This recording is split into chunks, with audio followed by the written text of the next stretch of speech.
China is fighting an asymmetric war with the United States, and it's been doing so for decades already. This war, which is being fought on American soil, has already taken the lives of hundreds of thousands of innocent people. It's being fought on the streets of every single American city, but it's not being fought with fighter jets and tanks. In fact, not a single soldier is involved in this war. Welcome to the shady world of asymmetric warfare. In this episode, we're looking into China's deep involvement in the fentanyl crisis that has ravaged American cities and continues to kill hundreds of people every single day. We'll start by looking at the first opium war that was fought in the 1830s in order to understand why China initiated the fentanyl crisis and why it won't stop until it has brought the United States to its knees. Grab your opium pipe and some popcorn and let's start the video.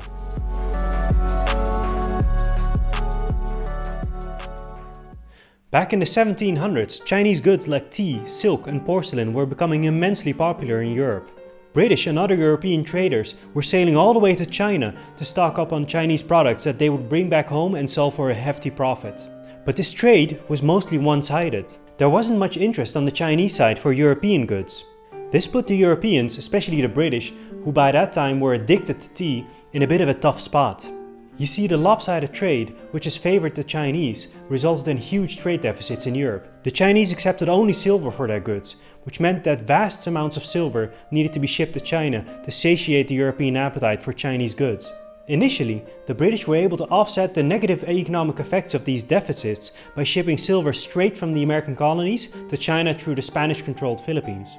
But when British and Spanish colonial wars in the Americas resulted in the loss of American colonies, they also lost access to a very cheap source of silver, which caused big shortages on the European continent. These shortages, together with the loss of American taxes and their ever-expanding trade deficit with China, led to a trifecta of economic crises that threatened to bring down the British economy. The Europeans needed a solution, and they needed one fast. After the Napoleonic Wars, British forces took control of the Indonesian island of Java, where locals were already producing opium. The British realized that the addictive properties of opium could make it the silver bullet they've been looking for. So they took the crop back to India and started cultivating it on a massive scale.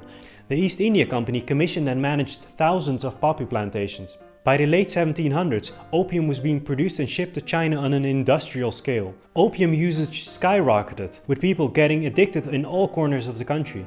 Users would spend their day high as a kite and completely unproductive. Opium dens were popping up left and right. There were dens for people in every class. If you were well off, you would visit a high-end opium den with fancy decorations and servants that catered to your every need. If you were a lower class individual, your opium den was basically an ancient crack house. With a large part of the Chinese population addicted to opium, the British were able to completely reverse their trade deficit with a single crop. It was at this time that the Qing government realized that opium was only making the Chinese poorer and unhealthy. The people in power realized that having half of your population addicted to drugs would lead to serious social issues. So in 1796, the Qing government banned opium from being sold in China. But instead of the British giving up on their lucrative trade, they doubled down by moving their trade from the open market to the black market. There were enough Chinese merchants willing to risk a death penalty by importing opium, since the profits that could be made from opium were massive. But everything changed when the Chinese seized a large quantity of British opium and destroyed it by mixing it with lime and salt and dumping it into the bay. This gave the British the excuse they needed to forcefully create new trade opportunities within the huge Chinese market. The British sent in their navy and bombed forts, seized cities and basically bullied the Chinese armies into submission. The Chinese were no match for Britain's modern navy, since they used antiquated guns and cannons, and the amount of ships they had was insufficient to keep up with the British, which had the largest navy at the time.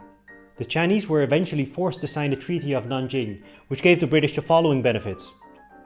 They got control of Hong Kong, the British government and the merchants got a huge compensation package, they were granted access to 5 new ports, the British managed to negotiate extraterritoriality for British citizens, which basically meant that only British law applied to British people in China. And last but not least, the British were granted most favored nation status, which meant that if any other country was granted better trade terms, these would automatically apply to the British too. This was the first of many treaties that the Chinese would call the unequal treaties. From here on out, European powers would repeatedly find excuses to invade the country and basically extort the Chinese. China was forced to legalize opium, cede territory to foreign countries, and basically lost its sovereignty to the Europeans. This is the start of what the Chinese call the century of humiliation. If you want to understand China's current ambitions, you need to know its history, and this is an important part of it. The century of humiliation continues to shape Chinese policy making to this day.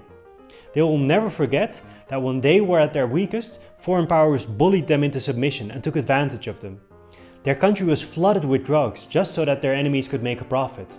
And so, the Chinese will do whatever it takes to never end up in a similar position again. And if they need to deploy any dirty tricks to further their mission of becoming the top dog, they won't hesitate to do so. Let's fast forward to today. According to Elizabeth Garner from the University of Alabama, 97% of fentanyl and precursor chemicals seized in international mail in 2016 and 2017 came from China. The link between fentanyl and China has been clear since the drug started showing up on American streets in early 2013. But for some reason, China keeps dragging its feet when it comes to fentanyl trade. Obama, Trump, Biden all tried to get the Chinese to crack down on illicit Chinese fentanyl trade, but the Chinese refused to cooperate in any meaningful way. Wonder why? According to Don Nakayama, who published a fascinating paper on the subject, China uses drug enforcement as a lever to obtain economic and political concessions. Meanwhile, American cities are starting to look like zombie-infested post-apocalyptic wastelands. According to the National Institute of Drug Abuse, more than 100,000 people die from drug overdoses every single year. And that amount is growing exponentially. I don't think China is ever going to stop the drug trade as long as the United States poses a threat. Also, it's important to note that China views the United States as a successor of the British Empire, so even though the Chinese suffered at the hands of the British, the Chinese feel as though it's appropriate to aim their revenge at the Americans. The sad thing about both America's problems and China's past issues with opium is that it's the regular people that are suffering, not the decision makers that purposefully weaken foreign countries. So yeah, the parallels between the opium problem in ancient China on one side and the American fentanyl crisis on the other are just stunning.